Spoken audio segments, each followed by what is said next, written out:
Bonjour, et tout d'abord merci à tous ceux qui ont participé hier soir au premier Quodlibet. C'est une expérience que je renouvellerai désormais chaque dimanche soir avec une petite modification d'horaire puisque cela aura désormais lieu de 21h à 22h. Le but de ces séances Quodlibet est tout simplement que chacun puisse poser les questions qu'il souhaite librement concernant les thèmes que j'aborde sur cette chaîne. Aujourd'hui, j'aimerais revenir justement sur un des sujets qui a été abordé hier soir et qui fait suite en fait à une discussion liée à ma vidéo sur le coronavirus et le prétérisme. Cette question concerne l'évangile. En effet, j'avais dit que l'évangile a pour moi deux dimensions. Une dimension individuelle et une dimension collective. Et c'est sur ce point-là que j'aimerais revenir. Tout d'abord, pour comprendre cela, il faut en revenir à la définition de l'évangile. Qu'est-ce que l'évangile ? L'évangile, c'est la bonne nouvelle. Ça, la plupart des chrétiens le savent. Mais ensuite, quand on demande de définir la bonne nouvelle, les choses sont beaucoup moins claires. Certainement, peut-être que je me trompe, mais j'ai l'impression que beaucoup de chrétiens auront tendance à dire que la bonne nouvelle, c'est le fait que Jésus soit mort et ressuscité, puisque grâce à cela, le péché a été détruit. Mais en réalité, cette mort et cette résurrection de Jésus, ce n'est pas la bonne nouvelle en soi. En disant cela, on confond le but et le moyen. Ce qu'a accompli Jésus, c'est le moyen. Mais le but, en fait, c'est l'avènement du royaume de Dieu.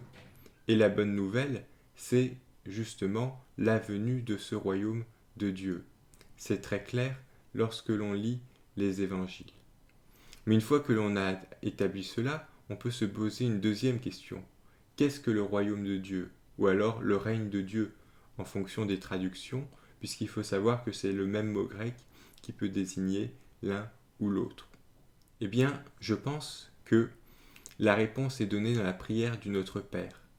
Notre Père qui est aux cieux, que ton règne vienne, que ta volonté soit faite, sur la terre comme au ciel.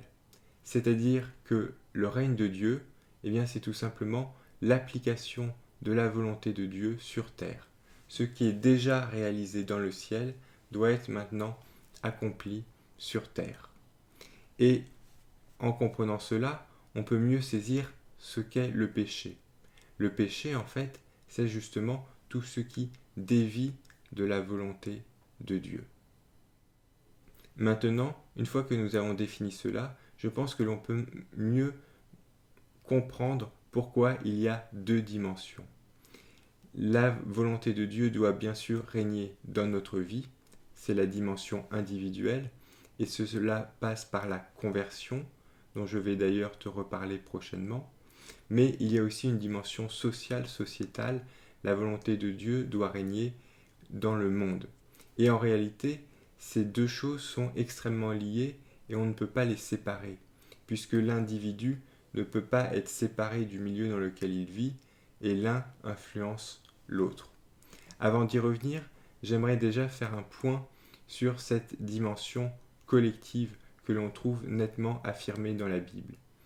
Lors du live, j'avais cité notamment le verset de Jean 3,16 en te racontant une petite anecdote tirée de l'école du dimanche.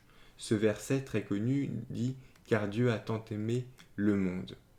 Or, le moniteur de l'école du dimanche nous faisait remplacer le monde par notre propre prénom, « Car Dieu a tant aimé David ». Bien évidemment, c'était un moyen de s'approprier ce verset. Mais en même temps, ce n'était pas un synonyme, et en fait, il changeait le sens du verset. Car de dire que Dieu a tant aimé tel ou tel individu, ce n'est pas la même chose que de dire Dieu a tant aimé le monde. Et en fait, en relisant quelques passages de l'évangile de Jean, je me suis rendu compte que Jean, plus peut-être d'ailleurs que les autres, insistait particulièrement sur cet aspect collectif du salut. C'est Dieu n'agit pas seulement envers tel ou tel individu, mais il agit envers le monde. Il est venu ôter le péché du monde il est venu sauver le monde, et on trouve dans plusieurs passages ce point-là. Mais il n'y a pas que Jean qui en parle, tu peux aussi le trouver dans les lettres de Paul. Et je pense que c'est une dimension qui a peut-être souvent été occultée dans la prédication chrétienne, et particulièrement dans le milieu évangélique, où on a tendance à insister sur la relation personnelle avec Dieu et sur la conversion personnelle du croyant. Et c'est une bonne chose, sauf si on le coupe de cette dimension collective. Et c'est malheureusement ce qui arrive, et dans ce cas-là, on tombe souvent dans un individualisme. En réalité, si on a raison d'insister sur la dimension personnelle, il faut tout de suite ajouter qu'il y a aussi une dimension collective au salut. Maintenant, pourquoi je dis que les deux choses ne sont pas séparables? Car en réalité, beaucoup de nos actions, de notre façon de penser, dépend de la société dans laquelle nous vivons. J'avais donné 2 exemples dans le live qui me paraissent particulièrement frappants. C'est par exemple la question de la mise à mort des hérétiques. Au XVIe siècle, 99% des réformateurs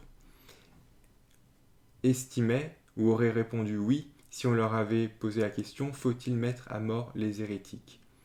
Et un certain nombre de réformateurs, par exemple, ont même appliqué cela, contre notamment ceux qui niaient la Trinité, mais parfois ça allait aussi beaucoup plus loin.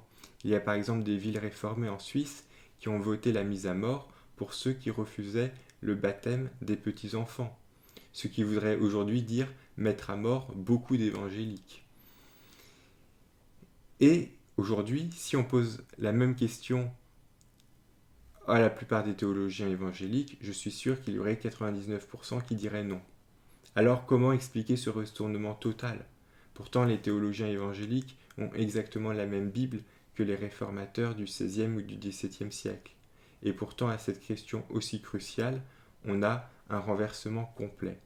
Eh bien, tout simplement parce que, au-delà de l'individu, de la Bible, il y a aussi l'influence du monde qui nous entoure. Et au XVIe siècle, à une époque où on mettait facilement à mort, eh bien on estimait que ce n'était pas grave, au contraire que c'était une bonne chose de mettre à mort les hérétiques et que c'était une raison suffisante. Or, aujourd'hui, ce n'est plus du tout le cas. L'autre exemple que j'avais pris, c'était l'usage de la torture. À partir du XIIIe siècle, la torture s'est largement répandue dans les sociétés, dans la chrétienté occidentale, et justement, j'ai eu l'occasion un peu d'étudier ça en lisant justement le livre que je vais très certainement te présenter dans 2 ou 3 jours. Et c'est vraiment effrayant de voir à quel point des chrétiens ont pu mettre en place tous ces systèmes de torture, et ils ont fait cela pensant rendre gloire à Dieu. Or aujourd'hui c'est tout le contraire, et c'est assez inimaginable. En tout cas, je ne connais aucun chrétien qui recommanderait l'usage de la torture pour défendre la foi. Et donc là encore, on voit un renversement complet. Je pourrais multiplier les exemples, et je pense que je le ferai au fur et à mesure lorsque j'aborderai ces sujets pour bien te montrer comment les choses ont pu évoluer depuis les siècles passés. Simplement, j'aimerais terminer avec un dernier point, qui peut un peu paraître paradoxal, mais qui est pourtant, si on étudie l'histoire, qui me paraît assez évident.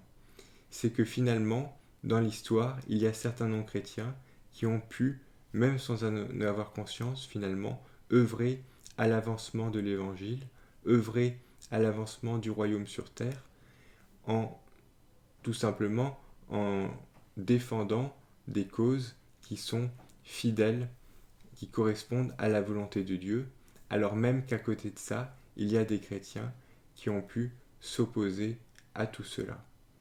Ça peut paraître à première vue paradoxal, et pourtant c'est bien un constat que l'on doit faire. En disant cela, je ne veux absolument pas minimiser l'importance de la conversion personnelle. Bien au contraire, et c'est je pense le sujet sur lequel je reviendrai dans la prochaine vidéo.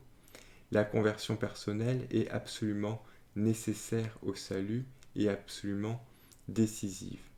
Et en même temps, il faut reconnaître qu'il y a beaucoup de personnes qui se disent chrétiens et qui ont peut-être pu même l'être réellement, qui ont pu agir avec conviction, mais agir contre l'Évangile. Voilà donc simplement ce que je voulais te partager aujourd'hui. Je te dis donc à bientôt pour une prochaine vidéo.